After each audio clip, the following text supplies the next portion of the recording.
On va prendre la direction de Moscou. Menace, intimidation sur fond de nucléaire.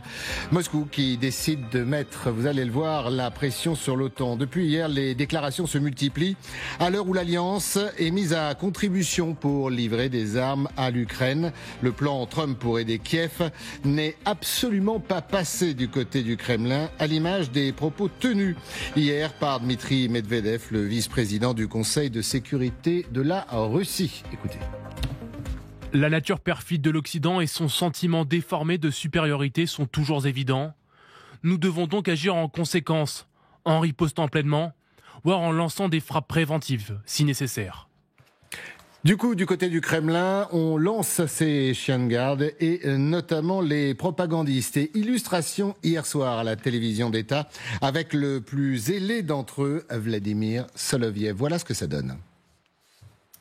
Nous comprenons tout très bien. Nous voyons que les nazis se préparent à la guerre. Ils ne peuvent pas s'arrêter.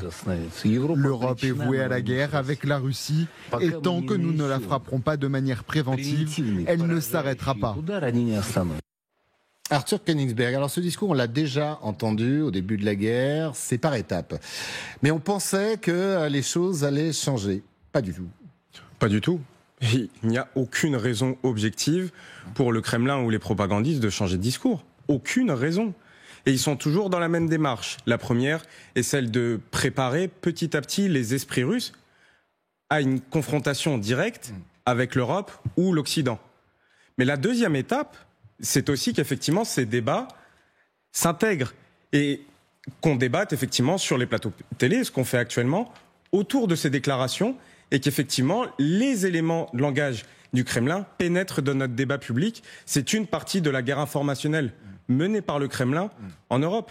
Parce qu'aujourd'hui, l'une des vraies craintes... C'est une façon de faire peur aux citoyens européens. Bien sûr. Parce que ce que raconte le Kremlin depuis plusieurs semaines, c'est que le réarmement progressif des pays européens pour se protéger contre la Fédération de Russie, in fine, va entraîner l'Europe dans la guerre.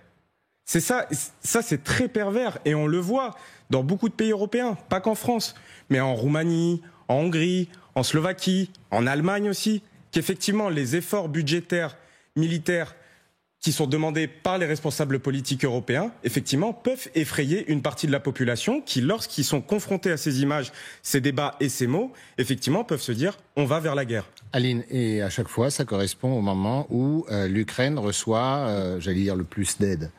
L'aide qu'on devrait lui apporter, notamment avec les Américains, avec les Européens. Donc ça ne doit rien au hasard que ce discours. Alors il y a Medvedev, on va entendre d'autres responsables russes, et notamment le porte-parole de Vladimir Poutine, parce qu'à chaque fois il y a ce recours au nucléaire, l'arme fatale, l'arme ultime. Oui, le calendrier ne doit rien au hasard.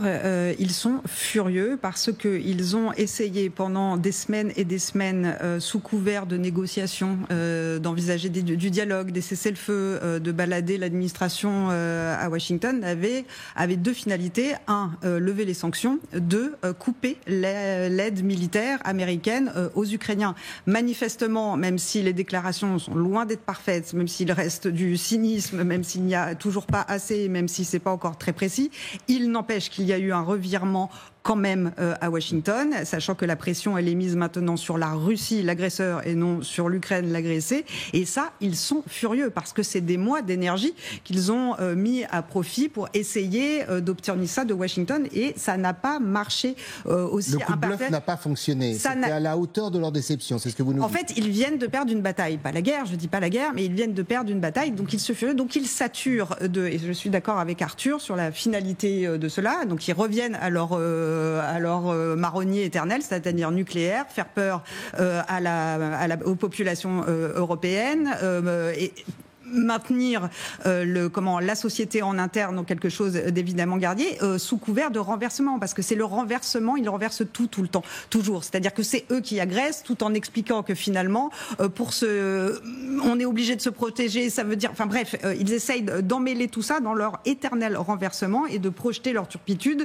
sur la tête des autres. C'est ça. Au moment où nos États, et notamment, on se souvient de ce discours du chef d'état-major des armées, mais également du président de la République, nous demandent, Xavier, des efforts nous, pour notre défense. Mais ça vaut aussi en Allemagne, ça vaut aussi en Grande-Bretagne, avec ces déclarations aussi très importantes entre le président français et le Premier ministre britannique, notamment sur une protection et une couverture nucléaire. Ça veut dire que du côté de Moscou, je ne vais pas dire on nous épie, mais on suit pas à pas cette évolution, ce réveil européen.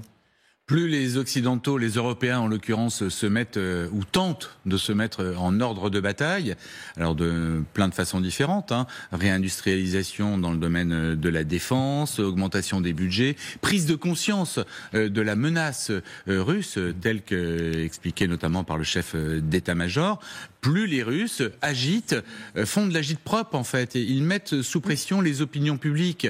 Il y a perpétuellement en Europe des élections.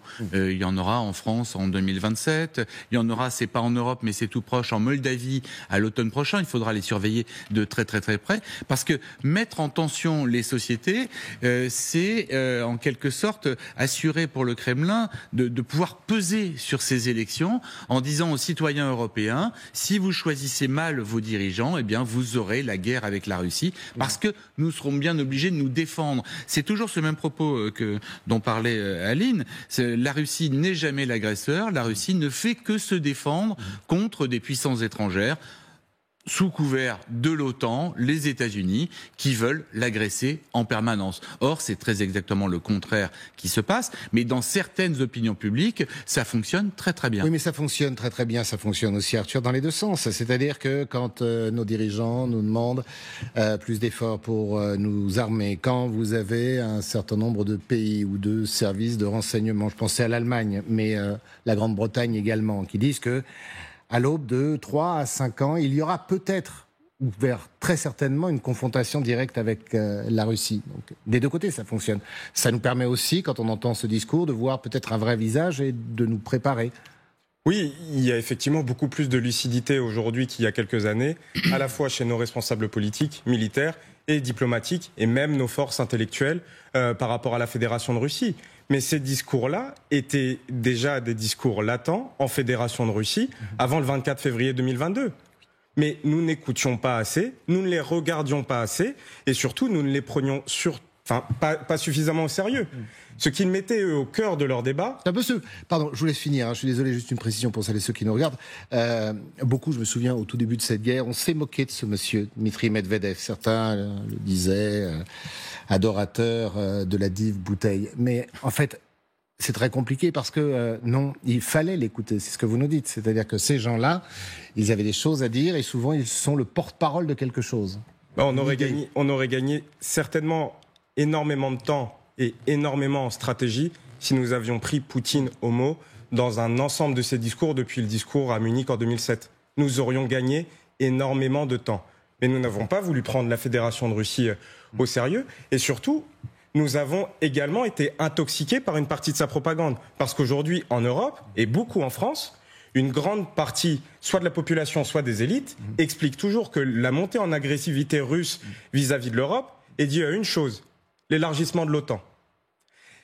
Comme si, effectivement, le fait que l'ensemble des pays d'Europe centrale et orientale aient rejoint l'OTAN après la chute de l'URSS et la fin d'une chape de plomb dictatoriale russe sur l'ensemble de ces pays et leur besoin de se protéger face à une potentielle nouvelle agression russe, était de l'agressivité face à la Fédération de Russie. Ce n'était pas le cas. Et ça, il faut le marteler.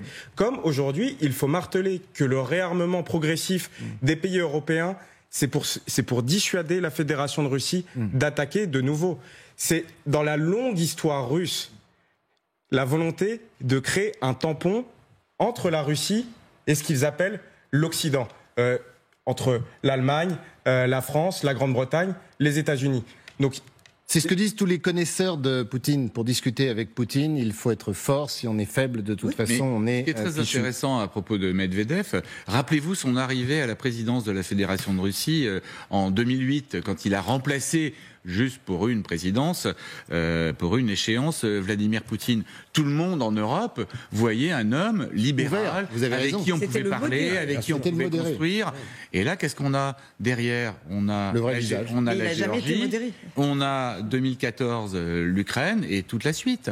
Donc il y a eu, en fait, si on n'a pas vu, c'est aussi qu'il y a eu largement dissimulation de la part de la Russie, du Kremlin, de Vladimir Poutine, et qu'aujourd'hui les cartes sont sur la table, et que Medvedev, Soloviev, quand ils s'expriment, effectivement, ça paraît outrancier, mais maintenant on comprend le message. Aline, il y a la guerre bien évidemment sur le terrain en Ukraine, mais quand on entend ces propos qui sont colportés, qui sont largement diffusés, est-ce qu'il faut se dire également que la Russie prépare une autre guerre? Il y a cette guerre hybride dont on vous parle souvent, mais tout ça, c'est suivi des faits, forcément. Il y a le terrain, il y a l'Ukraine, mais il y a également nous, c'est-à-dire cette volonté de nous déstabiliser. Ah oui, ces prises de parole qui ont en effet été un peu dénigrées, c'est de la truculence, un peu caricatural, on s'en moque, finalement ça reste très drôle. Non, c'est extrêmement violent, ce sont des propos extrêmement violents qui participent à une propagande de guerre criminelle et qui sont des symptômes. En fait, là, on a les têtes de gondole, mais en fait, ça correspond très exactement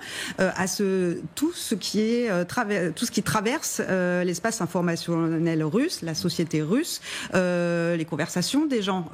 Ça peut être sur WhatsApp, ça peut être... voilà, on voit bien qu'il y a de la haine partout, avec des propos extrêmement violents, et que la cible de cette haine, c'est en un, les Ukrainiens, là tout de suite, mais cette haine, elle est dirigée aux Européens aussi. Ils nous détestent. Elle est largement diffusée. Et elle est largement. Et pour revenir sur la question de la dissimulation, je rappelle quand même que Medvedev, c'est lui qui a envoyé les chars sur Tbilissi. Oui, bien sûr. Donc là, on était quand même...